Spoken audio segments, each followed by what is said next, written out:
बिस्मिल्लाहिर्रहमानिर्रहीम। अस्सलामुअलैकुम। Saudi Urdu news channel में आप सबको खुश आमदीद कहा जाता है। सऊदी वज़ारत दाखिला ने सऊदी अरब के तमाम सिक्योरिटी इदारों को वाज़ेह तौर पर हदायत जारी कर दी हैं कि सऊदी अरब में ऐसे तमाम सऊदी शहरी और गैर मुल्की अफराद जो कि मुख्तलिफ़ क़वानीन के लिहाज से उनका एहतराम नहीं करते, बार बार तलकीन के बावजूद भीख मांगते हुए यानी गदागरी करते हुए इधर उधर पाए जाते हैं, ये गैर कानूनी अमर हर सूरत में ख़त्म होना चाहिए। सऊदी वज़ारत दाखिला ने तमाम अफराद से कहा कि ऐसे लोग जो किसी से भी भीख मांगते हुए इधर उधर नज़र आएंगे, इनके ख़िलाफ़ सऊदी क़वानीन के मुताबिक सख्त सज़ाएँ होंगी।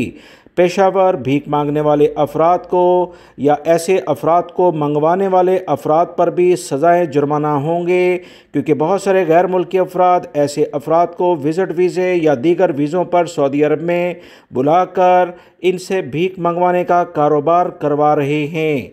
सऊदी अरब के सिक्योरिटी इदारों ने कहा कि इन्हें 1 साल कैद, 1 लाख रियाल जुर्माना किया जाएगा और दोनों सज़ाएँ एक साथ भी हो सकती हैं।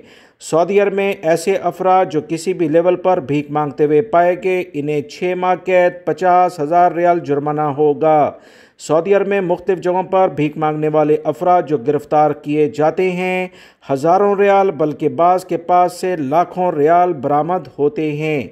ये पेशावर भिखारी सऊदी अरब के मुख्तलिफ़ जगहों पर नज़र आते हैं, जिसमें गैर मुल्की और सऊदी शहरी शामिल हैं। ख़ास तौर पर गैर मुल्की अफराद को सिक्योरिटी इदारे इस वक्त तलाश कर रहे हैं। वो गैर मुल्की भाई जो सऊदी अरब में इस वक्त रोज़गार पर मौजूद हैं, आप लोग भी एहतियात बरतें। ऐसे अफराद को किसी भी लेवल पर कोई माली मदद फराहम ना करें, क्योंकि ये पेशावर लोग ना सिर्फ क़वानीन का एहतराम नहीं करते बल्कि आपके लिए भी मुश्किलात खड़ी कर सकते हैं। वीडियो लाइक करके शेयर भी कीजिएगा। अस्सलामु अलैकुम।